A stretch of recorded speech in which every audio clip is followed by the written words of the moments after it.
오늘 말씀 제목을 본문에 있는 말씀을 그대로 인용을 했습니다. 덥든지 차든지 하기를 원하노라. 함께 우리 따라해 보시겠습니다. 덥든지 차든지 하기를 원하노라. 아멘.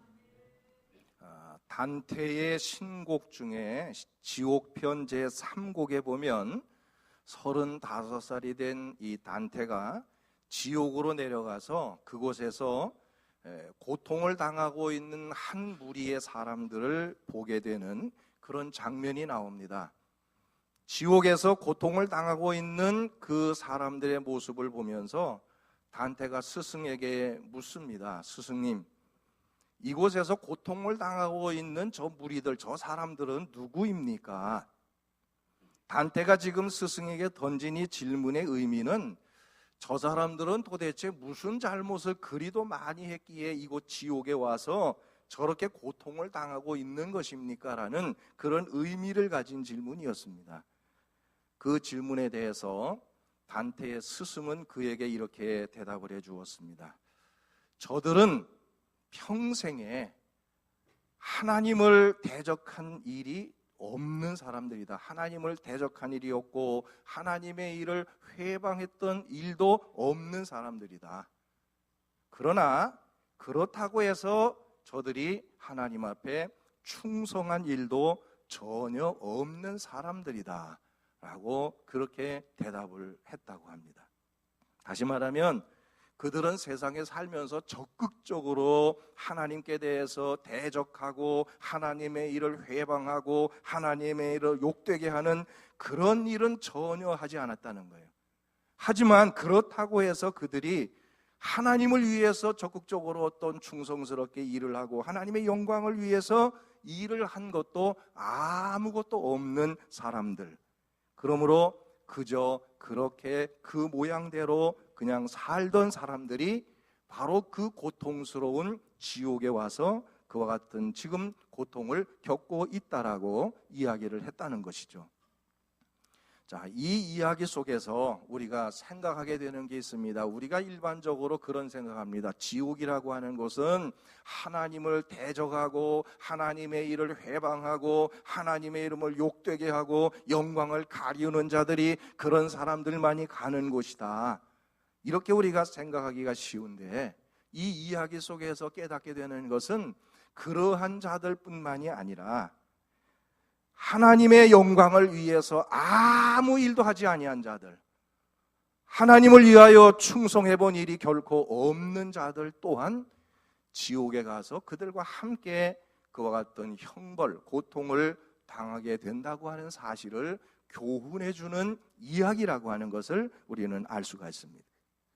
하나님께서는 바로 이러한 하는 것도 아니고 안 하는 것도 아닌 오늘 말씀의 제목처럼 덥지도 않고 차지도 않은 미지근한 신앙을 가지고 살아가고 있는 성도들을 향해서 오늘 본문을 향하여 경고의 말씀을 주고 계십니다. 자, 16절, 본문 16절을 우리가 다시 한번 천천히 의미를 여러분들이 되새기면서 한번 다시 읽도록 합니다. 16절입니다. 시작. 내가 이같이 미지근하여 더웁지도 아니하고 차지도 아니하니 내 입에서 토하여 내치리라. 미지근한 신앙을 가지고 살아가고 있는 이러한 성도들을 향해서 하나님께서 경고의 말씀을 주시는 거예요. 자, 오늘 본문의 말씀의 배경을 잠시 여러분에게 설명을 해드리면 우리 예수님께서 소아시아의 7 교회들에 대해서 차례대로 책망과 칭찬의 말씀을 하시던 가운데에 이 라오디게아 교회에 주신 말씀인데, 라오디게아 교회의 성도들이 처음에 열심을 다 잃어버리고 열정이 식어지고 미지근한 신앙이 되어버린 것에 대해서 예수님께서 경고하시고 책망하시는 그런 말씀입니다. 이 라오디게아는 브리스기아의 수도죠. 주전 3세기 안티오코스 2세가 자신의 아내를 기념하게 하기 위해서 자신의 아내의 이름을 따서 라오디게아라는 이름으로 그 도시를 명명하도록 했습니다. 그 이후부터 이제 라오디게아라는 도시가 생겨지게 되었는데, 우리가 이 라오디게아 교회를 찾아보면, 연구해 보면 여러 가지로 유명한 곳이었어요. 특별히 이 라오디게아는 상업의 중심지로 은행이 많았던 곳이라고 하고, 또한 이 안약의 생산지로도 유명한 곳이었고, 그리고 무엇보다도 라오디게아 하면 의류 제조업으로 아주 유명했던 것으로 양털을 가지고 만들어내는 의류 기술이 아주 발달했던 곳이라고 하죠. 한마디로 종합하면 물질적으로 매우 풍요로웠던 도시였다는 겁니다. 그런데 라오디게아라는 도시 자체가 이렇게 물질적으로 풍요로웠기 때문에 이런 곳에 위치해 있던 라오디게아 교회 역시도 물질적으로도 풍성한 풍요로운 그런 교회였습니다. 그런데 안타깝게도 물질적으로는 풍요로웠는지 모르겠는데 영적으로는 매우 피폐하여 있던 교회가 바로 이 라오디게아 교회였다는 것이죠. 때문에 이 영적으로 피폐해진 라오디게아 교회를 바라보시는 주님의 마음이 너무나 아프셨던 거예요. 그래서 라오디게아 교회를 향해서 주님이 말씀하신 겁니다. 너희가 덮든지 차든지 하라. 그렇지 않으면 내가 내 입에서 너를 토하여 내치리라고 무섭게 책망을 하셨다는 겁니다. 자, 예수님께서 본문의 말씀을 통해서 덮든지 차든지 하라, 차든지 덮든지 하라고 하신 말씀은 더운 것과 찬 것 중에 하나를 선택하라, 그런 의미의 말씀이 아니에요. 또 더운 것은 믿음이 좋은 상태를 말하고 있고 찬 것은 믿음이 없는 상태를 의미하고 있는 그런 말씀도 아닙니다. 때문에 우리가 이 말씀을 잘못 이해하고 해석해서 믿음을 확실하게 갖든지 아니면 믿음을 아예 버리든지 하라, 이런 의미의 말씀으로 이해를 하거나 해석을 해서는 안 되죠. 왜냐하면 더운 것은 더운 것대로 유익함이 있고 찬 것은 찬 것대로 유익하기 때문에 여기에서 덮든지 차든지 하라고 하는, 차든지 덮든지 하라는 예수님의 말씀은 사실상은 같은 의미를 가지고 있는 말씀이라는 것을 여러분 이 시간 기억하게 되기를 주의 이름으로 부탁을 드립니다. 그래서 예수님이 라오디게아 교회에 이런 말씀을 하시는 이유는 한 가지예요. 라오디게아 교회의 성도들이 물질적으로는 풍요로워졌어요. 물질적으로 풍요로우니까 배가 부르고 등이 따뜻하니까 영적으로 게을러지고 나태해지고, 그래서 미지근한 신앙이 되어버린 거예요. 그리고 돈 있는 거를 자랑하고, 그래서 오늘 본문에도 보면 너희가 돈 자랑하고 뭐 하지만은 또 안약 생산지로 유명하기 때문에 그런 것들에 대한 자부심을 갖고 있고, 의료 기술이 발달되어 있으니까 그런 것 자랑하지만 실제로는 너의 눈이 멀었고 너희가 벗은 것 같은 자이고, 이런 말씀들이 라오디게아의 지역적인 그 모든 상황을 지금 근거를 가지고 지금 예수님이 말씀하고 있는 거예요. 라오디게아가 자기들이 많은 거 가지고 있다고 자랑하지만 실제로는 그들이 형편없이 황폐해져 있는 것을 똑바로 보라는 거예요.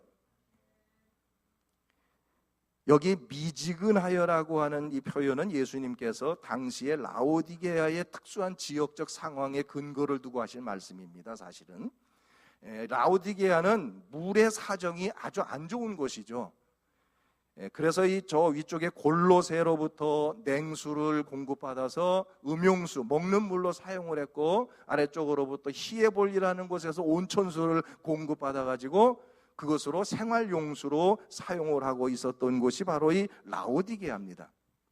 그래서 지금도 그곳에 가보면 그 물을 운반하기 위해서 그 당시에 만들어 놓았던 수로들을 곳곳에서 아주 우리가 쉽게 발견할 수가 있어요.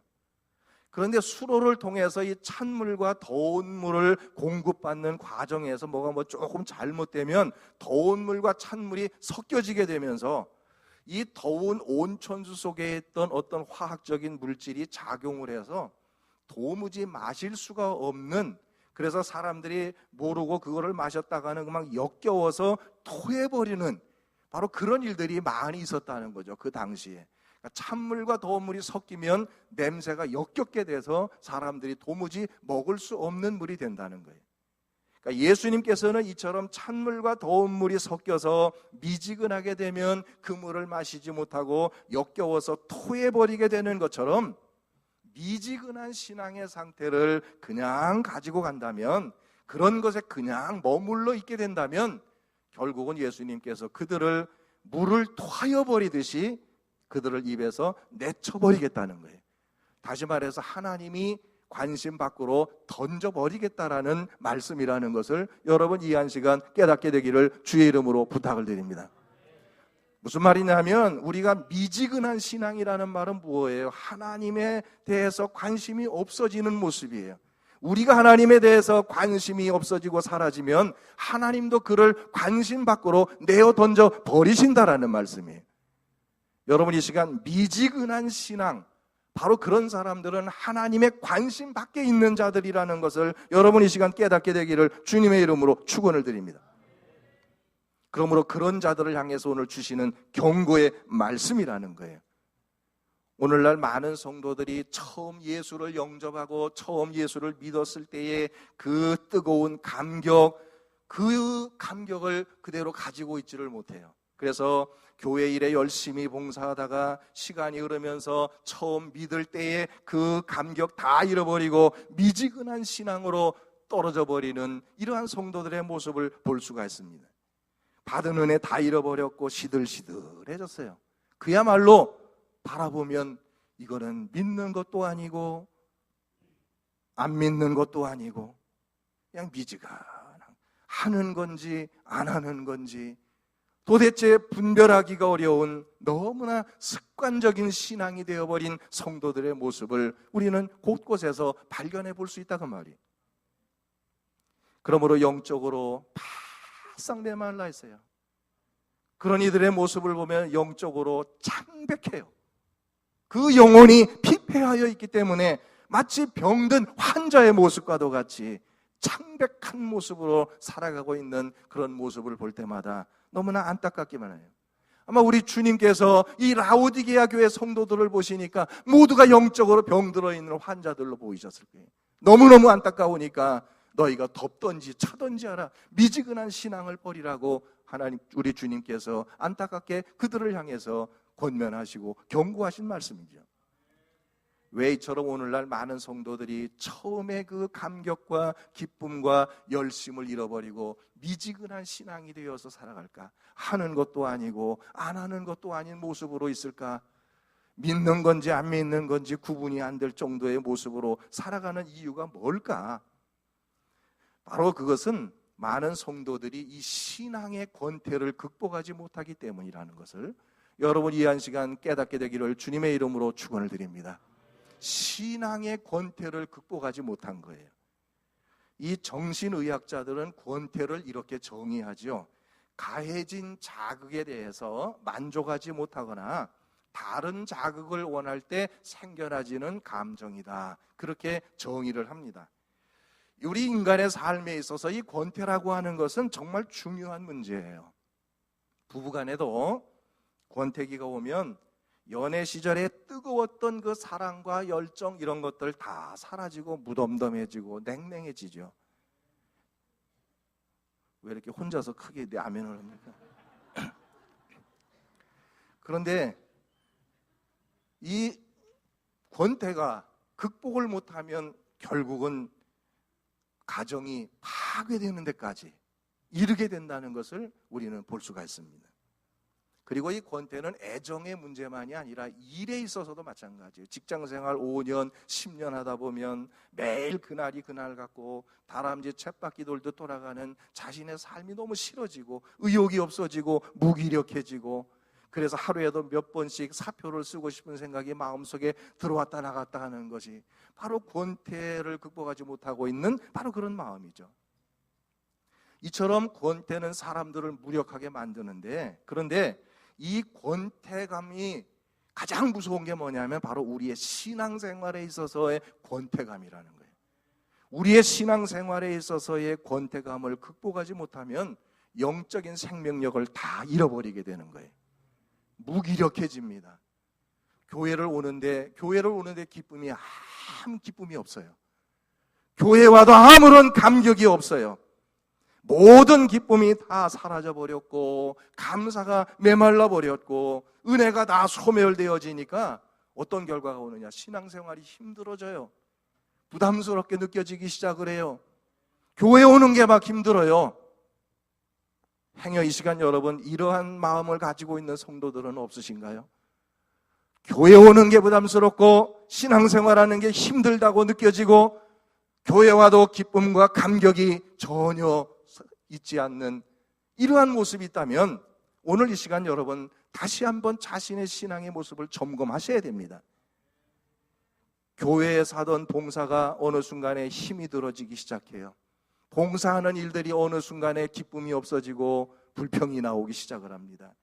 감격이 사라져버리고 불만이 나옵니다. 즐거움이 없어지고 힘이 들어져요.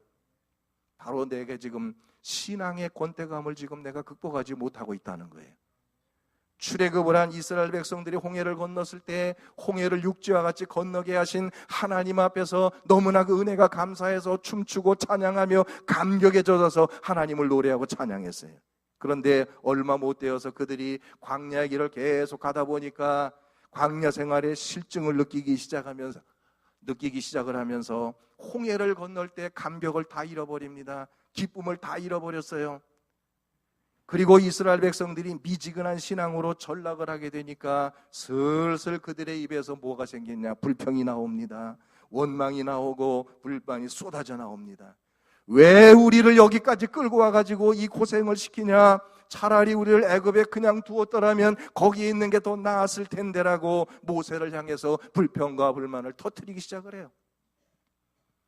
미지근한 곳에서요 나쁜 균들이 많이 생겨진다고 그러죠. 미지근한 곳에서 나쁜 균들이 생겨지는 것처럼 미지근해진 이스라엘 백성들의 그 신앙 가운데 사탄이라고 하는 것이 비집고 들어오는 거예요. 그리고 그들의 마음을 마구 헤집어 놓습니다. 결국은 이스라엘 백성들이 하나님의 말씀을 거역하고 급기야는 우상을 숭배하게 하는 패역한 백성들이 되게 하도록 만들어버리고 말았어요. 이스라엘 백성들이 미지근한 신앙 상태가 되니까 거기에 사탄이가 비집고 들어온 거예요. 그리고 이스라엘 백성들로 하여금 하나님 앞에 순종하지 못하도록 만들어서 결국은 광야에서 모두 죽임을 당하는 참으로 불행한 민족이 되었던 것을 성경은 우리에게 말씀해주고 있다는 사실을 여러분 이 한 시간 기억할 수 있게 되기를 바랍니다. 의학적으로 보면 뜨겁거나 찬 곳에서는 나쁜 균들이 쉽게 발생하지 않는다고 합니다. 나쁜 균들이 가장 왕성하게 번식하는 때가 언제냐? 바로 미지근한 상태라는 거예요. 그렇습니다. 우리의 신앙도 마찬가지예요. 미지근한 신앙이 되어버리면 거기에는 여지없이 사탄이 틈을 타고 들어오게 된다는 사실을 여러분 이 한 시간 깨닫게 되기를 주님의 이름으로 축원을 드립니다.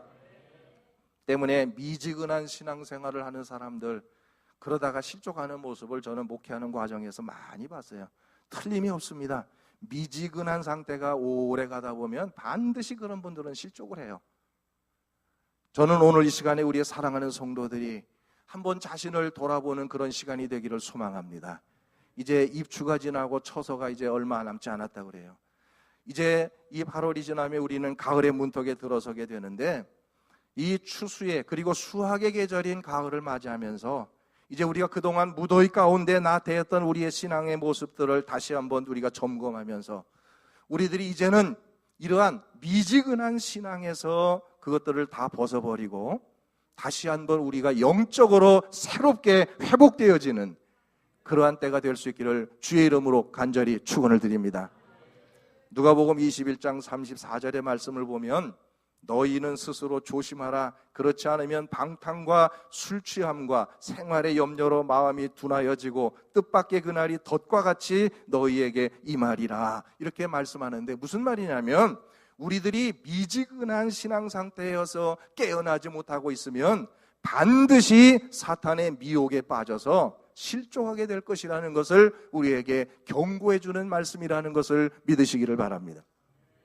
우리 사랑하는 성도 여러분, 이제 영적인 잠에서 깨어나시기를 바랍니다. 우리가 잃어버린 은혜를 다시 회복하는 때가 되기를 소망합니다. 무너진 재단을 다시 쌓으시기를 바랍니다. 그러므로 신앙의 열매를 맺는 귀한 성도들이 될 수 있기를 주님의 이름으로 축복합니다.